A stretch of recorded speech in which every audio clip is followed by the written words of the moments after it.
Welcome to Politics Done Right. I am your host, Egberto Willies. This is a progressive program that will take the mystery out of politics. This is the program that will encourage you to make sure government becomes we the people.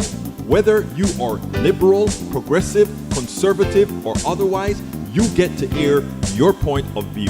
We are an independent media outlet that, unlike mainstream media beholden to corporations, we only owe allegiance to you. Remember, you can also send me a tweet at EGBERTOWILLIES. That is at Egberto Willies. Let us engage. It is Politics Done Right. Well, folks, welcome to one more edition of Politics Done Right. I'm Egberto Willies, your host. Thank you so kind for being part of the show. We are going to have a great show for you today. My most sincere condolences to you, my dear brother AVQ. Oh, don't know if I can deal with politics today, listening from afar. I get it, brother. I get it. I'm sorry to hear about your cat. Your cat, Michael says, having a rough day. Maddie, one of the cats I've been feeding for 2 years now, died today. Just fed him yesterday. He looked fine. Found him laying down in the same spot as yesterday. Just a few minutes ago, he was still warm. Don't know if I can deal with. But I hear you, man. Do what you got to do, brother. Do what you got to do. My most sincere condolences. But welcome anyway, my dear brother Radnin. Here, Patrick from Brooklyn, New York. Patrick is here from Houston, Texas. Lee the Bearcat is here from Austin, Texas. We have Paul Fleming here from Powder Springs, Georgia. And of course, we have Yvette Avery Herod from Atlanta, Georgia. We have in the house as well May Wood from Long Beach, California. Eric Hayes from Kingwood, Atascocita. And welcome aboard. I started this stuff a little late, but welcome aboard, Brenda Goodspeed, I believe it is. Brenda Goodspeed on Substack. I don't see all the people on Substack, so forgive me. I only whatever scrolls down. We also have Melanie Keelan here from Barcelona, Spain. Welcome to Politics Done Right. Well, the stock market collapse continue. Lee Grant from Montgomery County just joined us in the chat as well. The stock market collapse continues. What I want to tell you guys is the following, right? I don't think, I think this is the first time that I am living through a president, and I've been here since 1980. I don't think I've lived through a president that has, for no cause, just because he had a tendency to believe his naivete, to believe what he wants to believe, and to have people that are so scared to tell the big child that he's wrong and that he knows nothing to talk about or doesn't know what he's talking about. I don't know when I have ever seen such a president. I don't not well, it's not that I haven't known. And the other two presidents for which I was alive for a very short time, that is President Kennedy. I think Kennedy died when I was a year old or I don't know, very young. But I read a lot about him. He never did the things that Donald Trump did. Following came Johnson. Johnson was actually a hero. He played dirty politics, but he uses dirty politics to get things like the civil rights bill passed and all these other things. Then after him came Richard Nixon. Richard Nixon, as bad as he was with Watergate, he never quite tanked the economy. Then came Ford after Watergate. After that came Carter, followed by Reagan, followed by Bush, followed by Clinton, uh, followed by Obama. Uh, then wait. After Clinton, yeah, Clinton, followed by no, Obama. Who followed Clinton? Am I losing my mind?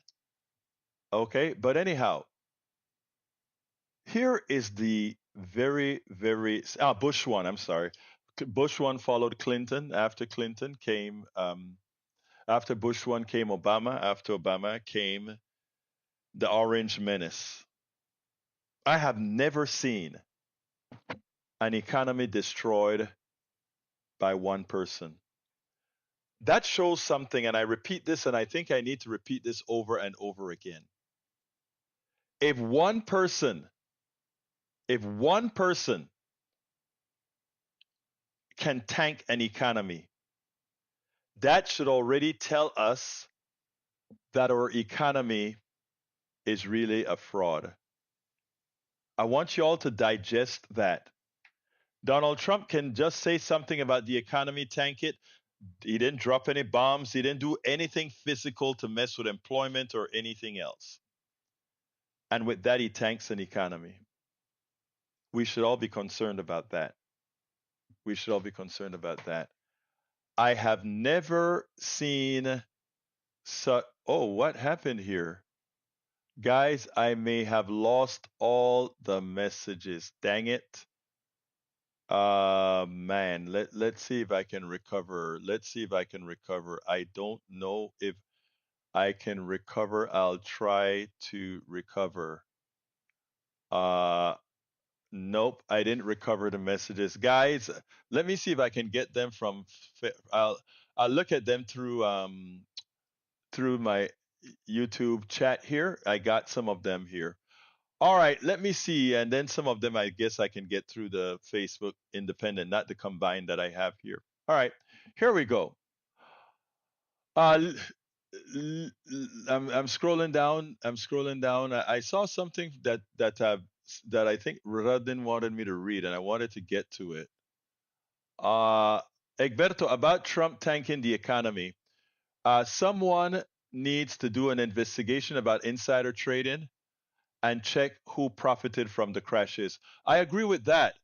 I absolutely agree with that. We also have Paul Fleming saying, fun fact, of the 10 largest single day point drops in Dow Jones history, Donald Trump was president for 9 of them. Doesn't surprise me at all, given who the guy is. Jay Ray, welcome aboard, my brother Ray. Thank you for being here. AVQ says, Egberto, check with Twitch rather than YouTube, 500 character limit instead of 200. That's great to know. Actually, we are putting them all together in this tool that I have. All right, let's see what else we got here. I am scrolling down to get more messages. All right, let me look at the Facebook messages to see what I've missed there. Okay. Egberto, about Trump. All right, guys, start populating the messages again. I'm so sorry that I lost it. I hit the wrong key, and somehow that caused everything to go haywire. We need to have a separate tool for this. Anyhow, so we should be concerned about that. I'm going to talk about what these guys have done with the budget, but I want to start with something from Elon Musk. Elon Musk is around there talking about fraud. Elon Musk is around there talking about wasteful government and overspending and all that good stuff. I want you to look at what we give to Elon Musk. Elon Musk is the biggest welfare queen there is. Check this out.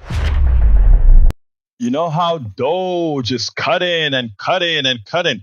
Want to cut all these employees, want to cut all these programs that actually do positive work, that actually save people's lives, that actually invest in feeding folks, etc. Oh, but that's not good enough for Elon Musk, etc. But you know what we find out? It's not like we didn't know it, but just seeing it in paper, it's a lot better, right? This guy is a welfare queen more so than any. Take a look at what he's actually suckering out of the government. And this is just the tip of the iceberg, because this doesn't cover all that he's getting. It doesn't cover the big check that one of the departments that they're shutting down is paying to the 4 Elon Musk musketeers, you know, the 19-year-old Doge guys that don't really know what they're doing, getting over $250,000 each. Think about that. Want you to check this out, and then we'll take it on the other side. Just this week, we have seen as Elon Musk is on his exit out of the federal government, he has secured billions of dollars in new contracts across the federal government. Conflict of interest? Yes, absolutely. It appears that he has recently secured contracts and promises for contracts at the Department of Defense. That was Democratic Representative Melanie Stansbury of New Mexico, who joined us on this program last night when we were reporting on Elon Musk's federal contracts and potential conflicts of interest that were issues in that hearing yesterday at the House Oversight Committee on Government Efficiency. Elon Musk's contracts have been reported by the New York Times, the Washington Post, the Daily Beast, and many others. In a letter to the Department of Defense, Congressman Stephen Lynch, a member of the committee, writes, quote, as of February 2025, Mr. Musk and his companies have received a combined total of at least $38 billion in contracts, loans, subsidies, and tax credits from the federal government and state governments. In fact, Mr. Musk's businesses have been more reliant on government funds than many of his competitors.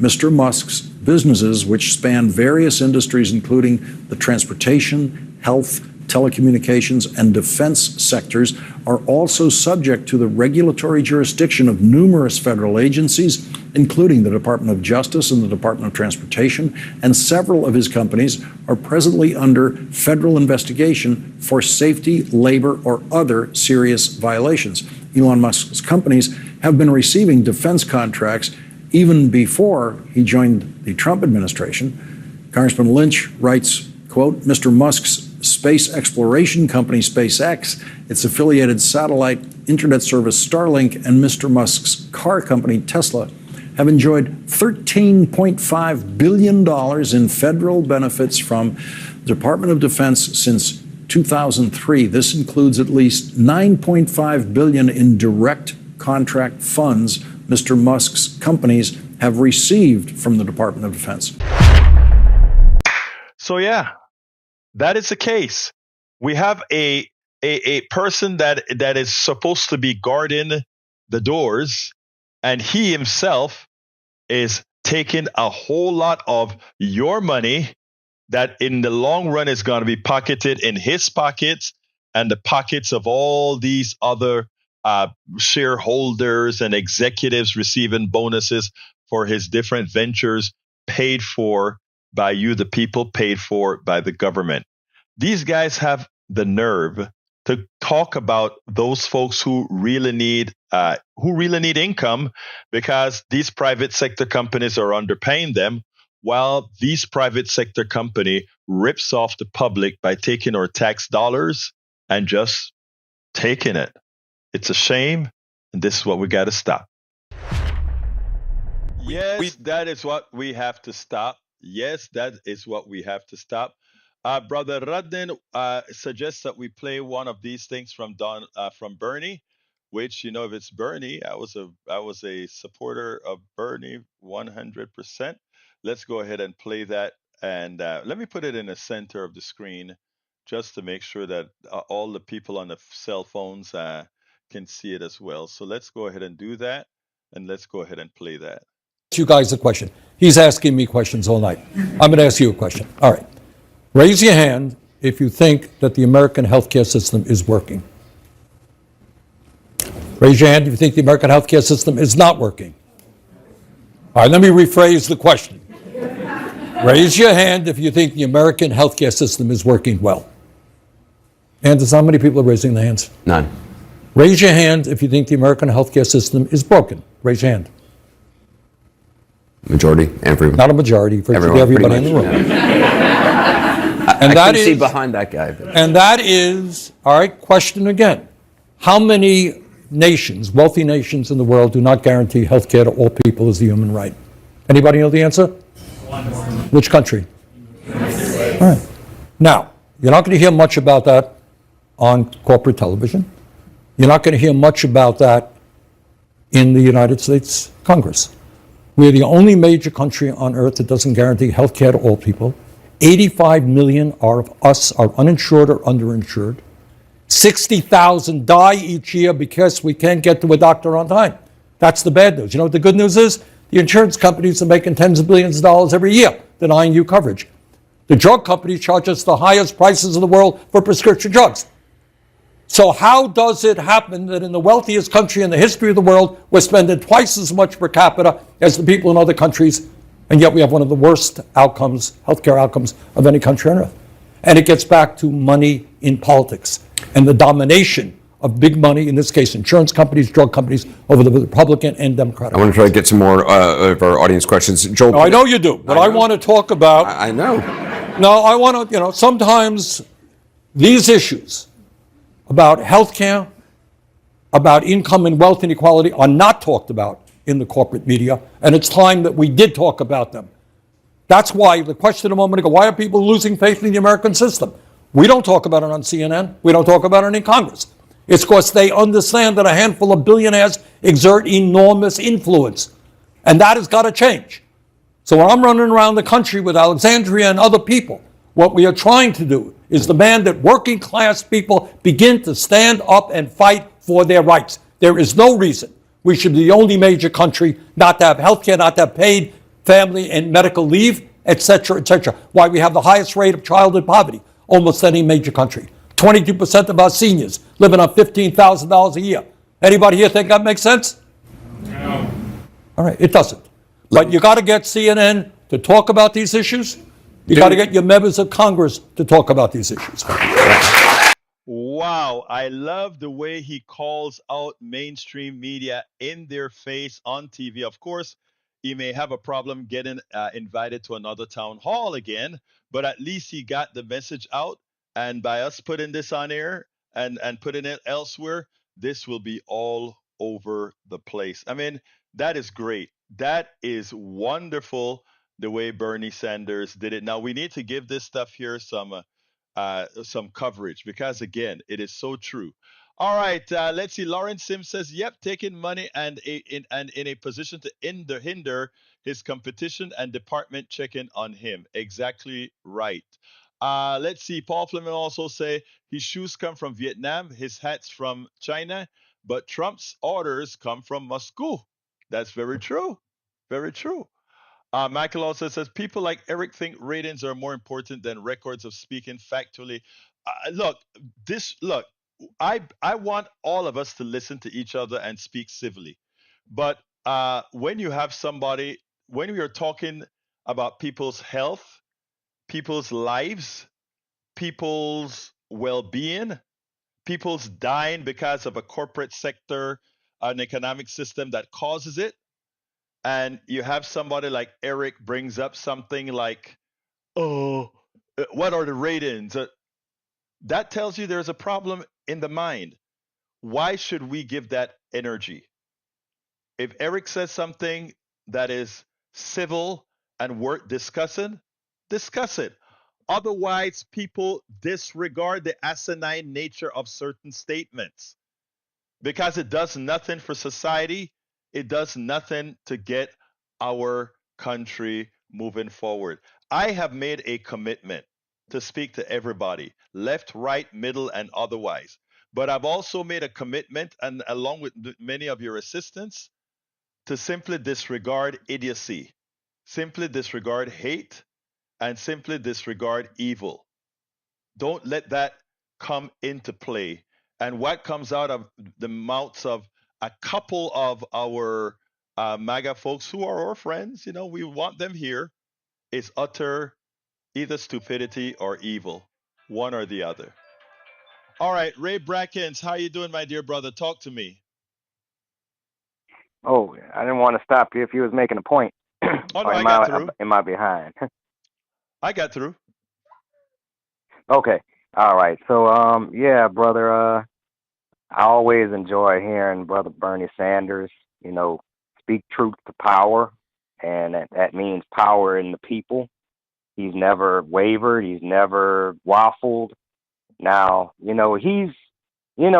funny thing about Bernie Sanders, as much as he calls himself an independent, he is really the truest Democrat, in the form of our values and our platform. He's the only one that actually lives and governs by the Democratic platform.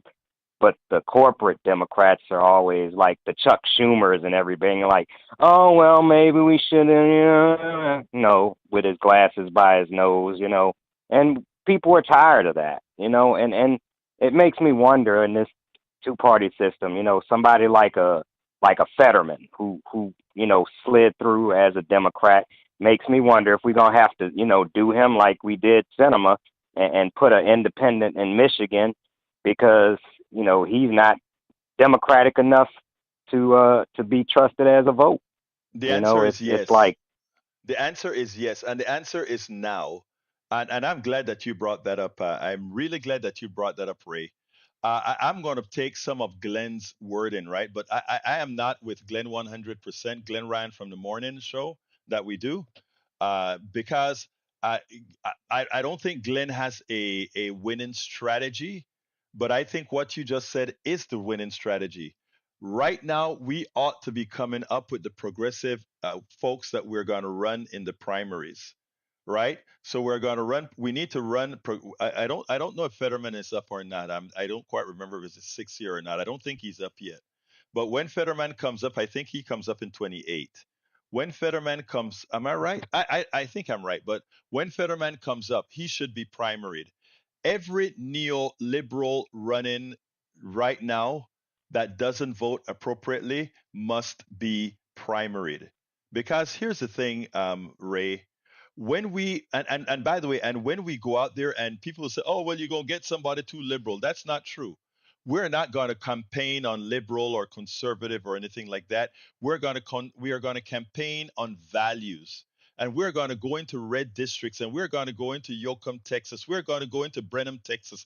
We're going to go into Slavonia, Texas. We're going to go into all these places that Democrats usually fear. And we're going to go in there and say, you see that hospital that was closed by your guy. You see the length of time that you have to drive to the Social Security office that was voted for by your guy. You see the stores that are closing down downtown because that high paid post office worker is now replaced by a contractor that makes half the salary and doesn't have benefits. That was caused by your yeah, congressperson. Give me a chance to support you. It's not going to work with 100% of them, but it's going to work with enough of them. That's what I'm talking about. Do the work to earn the vote of the people. Go ahead, Ray. yeah, and I mean that's only right. We have to challenge the status quo in some of it, especially like here in Texas. I mean, you want to ask anybody, ask at Lauren Ashley Simmons. She challenged Yes, Sean Theory, and one. and the district was behind her. She won probably by one of the largest margins, I think, larger, about as large as Sheila Jackson Lee in her district. With the popularity. So, she knows that she has the vote and the confidence of the people. And the thing about it, like I say, down here in Texas, it's a little weird because sometimes people won't vote for a candidate because they are a Democrat, and it's like Right, you have to almost. It's like the Democratic brand in Texas is toxic.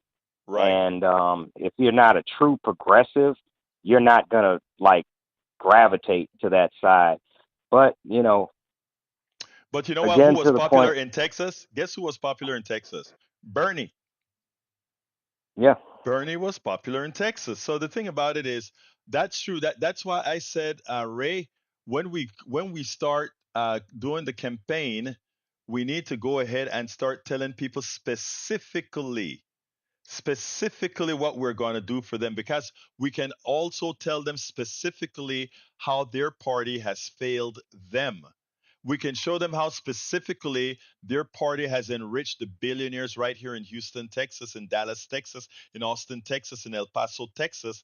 Those billionaires got their monies. They didn't. And by that time, we will be able to tell that story. And what I'm saying is, we need to have people prepared and ready to serve. And by the way, Ray, maybe you should consider it as well. We have to find people ready to serve. And that is how we're going to do it. It's what I try to explain to Glenn again is, and when we had coffee, is that what we need to do is start preparing the people that are going to come and take these positions. And these people need to go into MAGA areas and not and without fear. Yeah, you're gonna get ice cream thrown at you or whatever. Yeah, whatever. And then you take it and you sit down and say, "May I have a conversation with you?" That's what it's gonna take. Yeah, Go ahead, Ray. yeah, and that's the thing. See, but you have conversations with people as a progressive, but you challenge them. See, Yes. you don't pander and cater like the Bill Maher's or the Governor Gavin Newsom. Shame on him. He's been pandering to MAGA through his podcasting efforts. And all these liberal, let's just say white guys. Because that's what they are, and they're old white guys. No offense, I met a really nice, cool, down to earth one at the Houston Peace and Justice. So I have nothing against old white guys if you down for the cause, Well, which that's he what he stated called he the was. guy. The guy that you met, he actually has a T-shirt that he got. He actually asked me if he should patent the thing. He have this thing with a particular Yeah, insignia that I says, saw the "Oh, what? T-shirt. Oh, what?" I mean, I saw it when he designed it from the beginning. It's funny because he threw it about, like, Berto, would it be offensive if I wore this to you? There's one other thing that we were having, and he said, "Would it be offensive if I wore that?" I'm like, come on, man. Why would it be offensive? You're an old white guy, dude. Come on, they'll be cool. And you notice he came to you and he showed you the old white guy shirt at the Houston Peace and Justice. It was fun. Yeah, Look, we all we had a want good we had a this. good convo about it. Yeah, absolutely. So I mean, it's having great conversation. And look, I tell MAGA folks, give me 10 minutes or 15 minutes or 20 minutes after that MAGA folks have told me everything he wants to tell me. Give me 10 minutes after I've listened to him for an hour or two.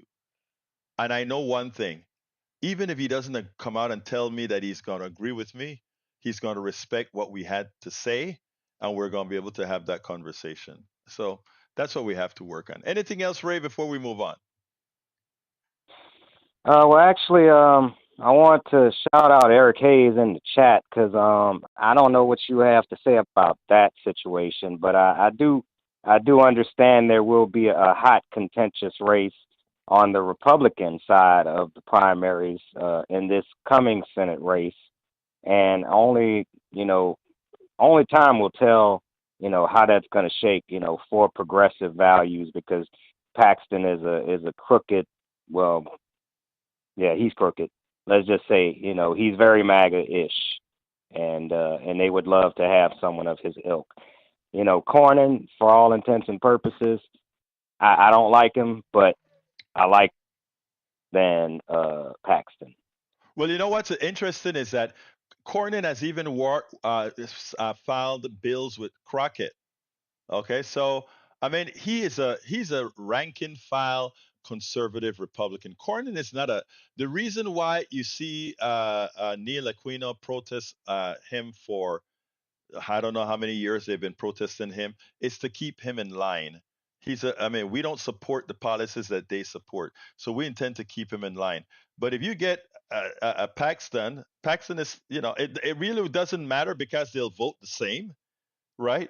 They'll because if you take a look at how Cornyn votes, almost every vote that Paxton would say yes to, Cornyn's going to say yes to as well. So I mean, let them go Well, full MAGA because I think Paxton may be more vulnerable in a general election than Cornyn would be. I think Paxton would be more vulnerable in an election because who knows what else comes out on Paxton. He's a bona fide crook, so maybe something well, else we comes. know how they feel about them down here, but I love your forever optimism, but what I see is unfortunately in Texas with our voter suppression laws and the basically the state version of the Right. SAFE Act trying to go into effect and all of that, I feel like it's going to work in his favor. And what I fear is, those protests that Neil and the crew have down there. Cornyn lets him have their First Amendment rights, but I feel like in a world with Paxton as Senate, they will be met with a violent mob of SWAT team police officers. Yeah, let me just say something about the SAFE Act. I think that's the one where you have to prove you're a citizen to vote or something of that nature, right? I think the election is what 4 year, 3 and change years away for the president, and these others, I think it's incumbent. Let me tell you where I'm disappointed. I don't see the action that I would expect in all the neighborhoods. I don't see the investment in flesh and blood that I think there is money to do. I see investments in money to throw very expensive ads on. Let me postulate something with you, Ray. You work with Sure. Tops. You work with Tops all of the times. You do hard work with Tops. Tops is a local Houston organization that enhances the vote. It does a lot of things, but also it encourages people to vote. Now, imagine if we could dump $10 million in Tops, and Tops goes ahead and maps out every single apartment complex, every single home, and not only maps them out, but make sure it has a database that knows when these people move, right? Because once you have an initial action with them, you can also start to determine how they're moving, when they're moving, etc. Because you will have a battery of people that are keeping in touch with these people. You've got emails, you've got their cell phones, etc. So you can have people working 24/7 to keep these people activated. And it doesn't take a lot of money because Tops would hire a lot of volunteers or a lot of people making $15 to $20 an hour. They can staff 100 people in Houston. That's their sole purpose every day, to track where the rank and file voting Texans are and making sure that they have all the things that they need to vote. But we don't think like that because we are not looking for vote maximization at all. We're looking for just corporatization of whatever it is that we're doing. And that's what I'm saying. You've worked Top, you know that can be done. Ray.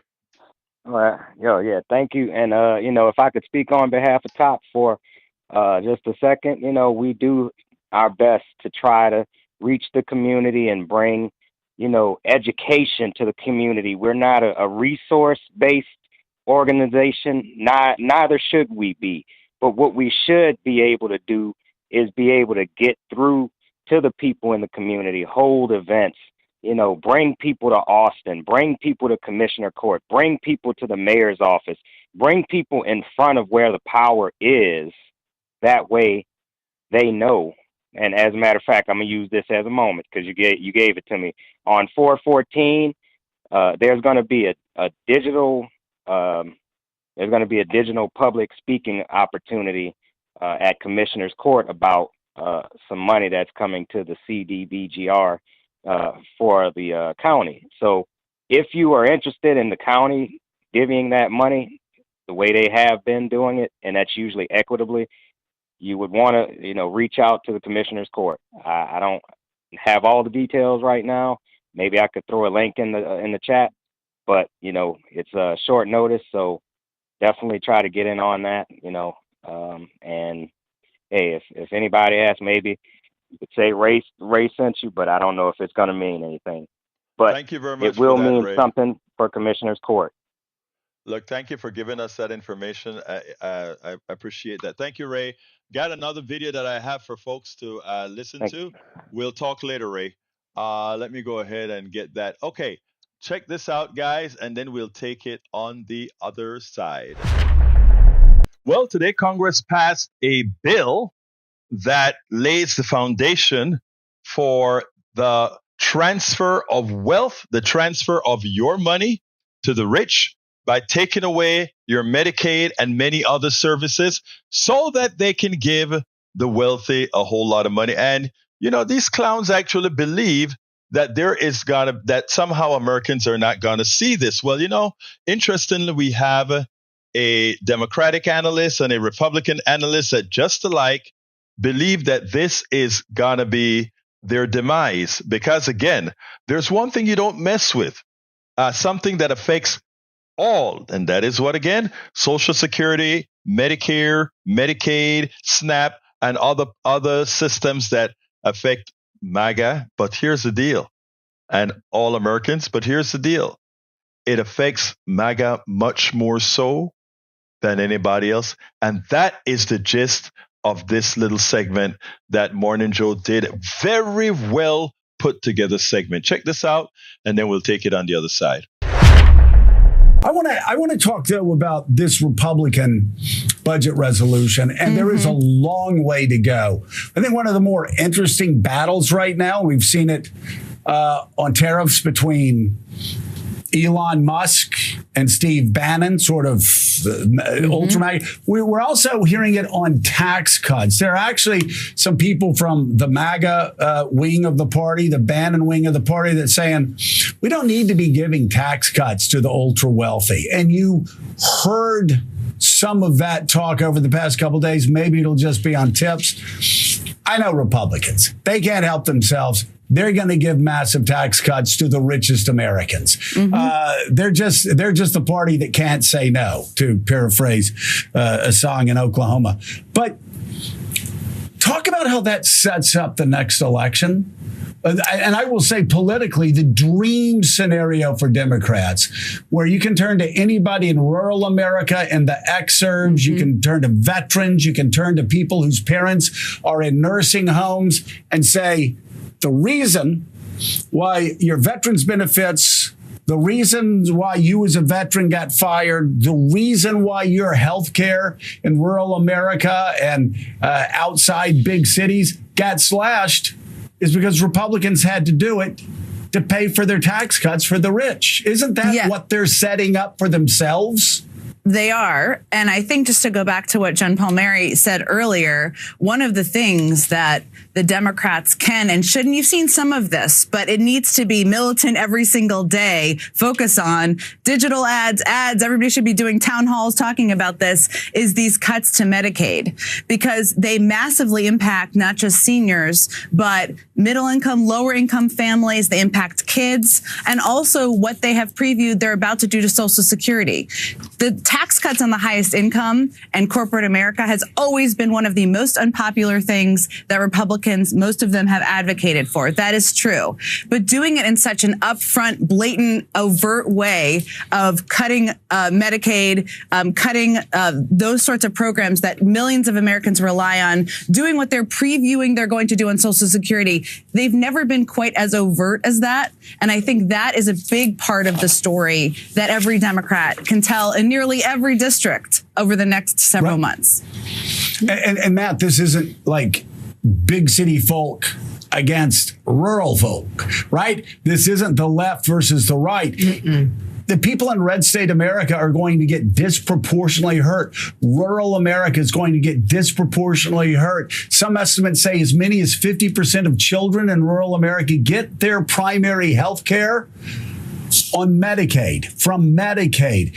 Nursing homes all across America, but especially in red state America, funded by Medicaid, right? So that doesn't just impact poor people in urban centers, which has always been how Republicans tried to simplify this. No, this hurts everybody in red state America, in blue state America. It just hurts disproportionately in red state America, which means if you look at Elon Musk and the cuts to the VA, you're talking about, if you live in red state America outside of a city, maybe you're driving 150 miles to go to your VA clinic instead of it just being in your hometown or just down there. Same thing with rural hospitals. Not to go on for this too long, forgive me, but rural hospitals have been in crisis over the past decade. These cuts in Medicaid will just absolutely undermine rural health care and hurt red state America the most. No, I think you're totally right, Joe. A lot of the Trump policies, ironically, hit Trump voters disproportionately. And I would say Trump voters specifically even more than what might have been standard issue Republican voters a decade ago. Donald Trump wanted to remake the Republican Party to be a working class party, but some of the policies haven't kept pace. And I would say, Joe, not to dwell on tariffs specifically, but even the most recent issue of tariffs, disproportionately hit poor people because they're essentially a regressive sales tax. And a lot of those folks are now Trump voters. And then the tariffs also are going to hit farms and farming, partly because of retaliation against our farmers and partly because farmers need to buy things like tractors and steel. So it is interesting that a lot of Donald Trump's policies, including those that you just mentioned, will be hitting rural America, folks who vote for Donald Trump. And you have to wonder at some point if they notice, if they care, and if there's a backlash. Yeah. Mika, we talked about Landman last hour, which follows what mainly working class people do in oil and gas industry. There's a reason why Ted Cruz has come out so strongly, warning about the impact of the tariffs. Those jobs are going to be disproportionately impacted. Farmers going to be disproportionately impacted. Main Street USA going to be disproportionately impacted on a lot of the tariffs and also on these cuts. It's really something the Republicans need to be thinking about as they move forward in this process, because it's red state America. It's these new voters they brought on board, Donald Trump's brought on board, that may be hurt the most. Right. So yes, FAFO. Think about it. These people thought they were voting for something that they weren't voting for. Notice what they're asking. Donald Trump is slowly saying, oh, well, you're going to have to take a little bit of pain for the future. And a lot of his sycophants are saying, yeah, we can take a little bit of pain for the future. Of course, they weren't ready to take any pain from Biden, right? It didn't matter that Biden brought a whole lot of infrastructure bills and all these other things that were taking some time to actually get effected. Oh, that, it just was terrible and prices high, all this kind of stuff. But now it's fewer Trump, and they're willing to give him a chance. But it's amazing. While they weren't willing to give Biden a chance for something that he did that would make their lives better, they're willing to give Donald Trump a chance to complete a bill that's going to rip them off and leave them poorer. The taxes that they're cutting for the wealthy people, that's going to cost you money, and specifically MAGA. And the tariffs that they're going to charge going to cost you a hell of a lot of money. Think about anything coming from China with a 145% tariff. That means a product that you buy from China, the raw product itself, not the retail price, but the raw price is going to cost almost 1.5 times what it costs more now. So if Walmart paid $10 for the product, it's going to now cost $25. Think about that. That is what you voted for, and that is what's coming to get you. That is what you voted for, and that is what's coming to get you. It behooves me that I saw the press conference today at the president's cabinet meeting. Actually, it's not a cabinet meeting. It's a meeting where everybody tells Trump how great he is. But what irks me is when Donald Trump says, yeah, these companies that, he's increased tariff. And he's like, we're making $2 billion a day. These foreign companies are paying us $2 billion a day. And every time he says that, and the mainstream media doesn't answer that, that goes into the psyche of many of Trump's sycophants. So they hear they're making $2 billion a day. That's a $2 billion a day tax on Americans, middle class America, MAGA America. That's an extra $2 billion you are giving to Trump. So the National Treasury, the U.S. Treasury, so that they can then give that money to wealthy people. I mean, this is not rocket science, but he keeps telling everybody that, hey, look, China is paying $2 billion, or the foreign company, we're collecting $2 billion from the foreign governments in tariffs every day. You're collecting $2 billion from your own citizens, Americans. My God, this is not too hard to understand. And all of us that are listening to my words right now, every time you hear about these other countries paying a tax or paying a penalty, please speak up and let folks know all that money is coming just like a sales tax to all of us. China doesn't pay the tax. We do. Vietnam doesn't pay the tax. We do. It's important for us to know that. All right, new subject. And this is a good one here. You know, it turns out, and let me go ahead and put it on the screen. The House GOP, they approved the economic attack on the poor to fund big payout for billionaires. Republicans want to give away trillions of dollars to the richest people in our country, said Rashida Tlaib, and they want to pay for it by taking food away from hungry children and letting people die from lack of healthcare coverage. That's not hyperbole. If you take out $880 billion out of a healthcare system, that's a big chunk.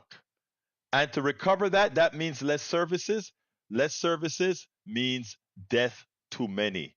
Please, folks, we got to wake up and see all of this. All right. In a party line vote, House Republicans on Thursday, Representative Thomas Massie of Kentucky and Victoria Sparks of Indiana, and every Democrat opposing the measure, which now must be converted into legislation.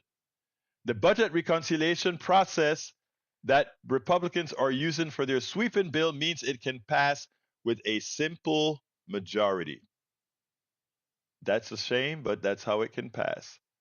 Republicans are ramming through budget that includes $880 billion in cuts to Medicaid and at least $230 billion in cuts to food assistance to pay for tax breaks for billionaires. Rashida Tlaib said in a statement Thursday, these are the largest Medicaid and food assistance cuts in American history. Make no mistake, Republicans want to give away trillions of dollars to the richest people in our country like Elon Musk, and they want to pay for it by taking food away from hungry children and letting people die from lack of health care coverage. Tlaib continued, we must raise our voices and defeat this dangerous budget. Yes, we must. Continuing, passage of the blueprint came hours after Republican congressional leaders and President Donald Trump managed to win the support of GOP holdouts, concerned that forthcoming legislation package won't reduce spending enough to offset the massive cost of fresh tax cuts, which would largely benefit the rich. I don't get it how many of you can support this party. I don't get it. Are you a pseudo-masochist? What are you? They continue to rip us off left and right, and you continue to take it. Anybody want to give me a call? 281-823-7747. Again, that number is 281-823-7747. You can give me a call between now and 2 minutes still. I will be taking calls because we're done with our videos. If we don't get a call within the next 2 minutes, we will usher the show into closure a bit early, probably a couple, 2 or 3 minutes early. So, folks, the telephone number 281-823-7747, and give us a call. Let us know what you think about the program, what we learned today, etc. Now, speaking about what we learned today, let me tell you what I want and hope that we learn today. That we can still engage, that we have the power to engage, that we can actually make a difference. We made a difference in Wisconsin, and we can make a difference everywhere in this country. Let's make that known. We can make a difference every day in this country if we simply play our cards as we should. All right, folks? Let's see. It's inexcusable to support 47, the felon, in any way. I agree. Let's see what else have we got here. Paul Fleming says it's time for another. Good afternoon, Joe from California. How are you doing? Hello, I'm okay. It's sunny and beautiful here. Great. And I'm glad to hear. I just, how are you? How is everybody? But anyway, I just was looking at the chat and I get so frustrated and don't understand. Regarding the election, how people don't read the data of things, like regarding Greg Palast. Just read the data, don't read the commentary about data. Right. Why don't people do that? Well, I mean, let me tell you, some Like, I people. studied philosophy and I read Descartes. It's not that hard. I just read Descartes. I didn't read the commentary about Descartes. Easy to understand. Well, Okay, you go know, a ahead, lot of sorry. people do that because they know if they follow the data, it's going to completely discount their intrinsic beliefs. And that people fear more than a bullet. I mean, if you take a look, let's look at, let's use an example in our chat. Eric Hayes. Eric Hayes puts out so much gibberish, it's amazing. Do you think he's not a smart person? Eric Hayes is very smart. I know him personally. Well, I think he's in bad faith. I don't think he believes the things he says. The thing about it But is, I don't poor know that for sure. no, I feel sorry, right? Because he knows better, and he's having a boxing match with himself. So he has to come Yeah, out that's with the these hardest things. thing. The hardest thing is to have a boxing match with yourself, and that is where But he's isn't at. it harder not to have a boxing match with yourself? Because it takes I, so much effort to look in the mirror and lie to yourself than to well, see the truth and fix it. I don't know which it would be, to tell you the truth, whether, because the one that you put on as a vest, you know that you have a problem if it's not new, right? If you put on a vest and it's not new, you know that there's a problem. But Right. like I said, well, again, that's my thought. Your thought may be But different, and they put on the unnew vest that has like holes in it and right, pretend like it's real. That's right, harder. right, right, right. Well, I so mean, wouldn't you want to not be embarrassed and fix yourself? of course, of course. This But is what's again, so confusing to me. That's why I called. well, let me just say this, Joe. What you have to do is stay the course and let others follow. I mean, the truth of the matter, if you're doing it right, as they continue to fail, many of them will eventually come on your bandwagon. Otherwise, they'll just fail into extinction. I would love a lot of them And to that's fail why you into give people extinction. a place to land. That's what you do. Exactly. Exactly. You want to Okay, give I them a place to appreciate land. that. Thank you, Joe. You take care and Thank enjoy the you. rest of your day. Okay. I think I got to close Thank you, out now with everybody. thank you now. Bye. All right, Thank folks. Let me tell you, folks, it is time to support, please. You can support this program and our book writing and our article writing or newspaper and doing all these things by becoming a paid subscriber of our network. And how can you do that? You can do that by going to politicsdoneright.com/newsletter, politicsdoneright.com/newsletter. Click on that link and please consider becoming a paid subscriber. If you are on your on Substack, the same applies. You can just click on our picture and go ahead and subscribe. Uh, we need a whole lot more um, uh, we need a whole lot more subscribers to get to where we need to be, to get the help that we need to continue this. Let me just tell you, and all of you who know me personally know that this is burning the candles from three sides, four sides, right? But it is work that has to get done. So what I ask those of you who have the wherewithal to do so, to please consider becoming paid subscribers. Paid subscribers get a lot of benefits from being able to access all five of my current books and all subsequent books that I write. They get to do a whole lot. You get our sanitized versions of our uh, KPFT and Politics Done Right shows that we clean up, frame it, and put it into a particular vlog site here. So there's a lot that you get from becoming a paid subscriber. So please consider doing that now. Go to politicsdoneright.com/newsletter, politicsdoneright.com/newsletter. I just put it in this chat again. And those of you that are on Substack, you can figure out whatever way you want to become a paid subscriber. It will help get the job done. Anyway, I got to get out of here. My name is Egberto Willies. Love you all. My name is Egberto Willies. This is Politics Done Right. And you guys know how I end this baby. I am what? Out.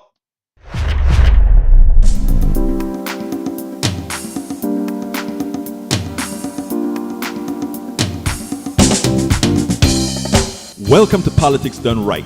I am your host, Egberto Willies.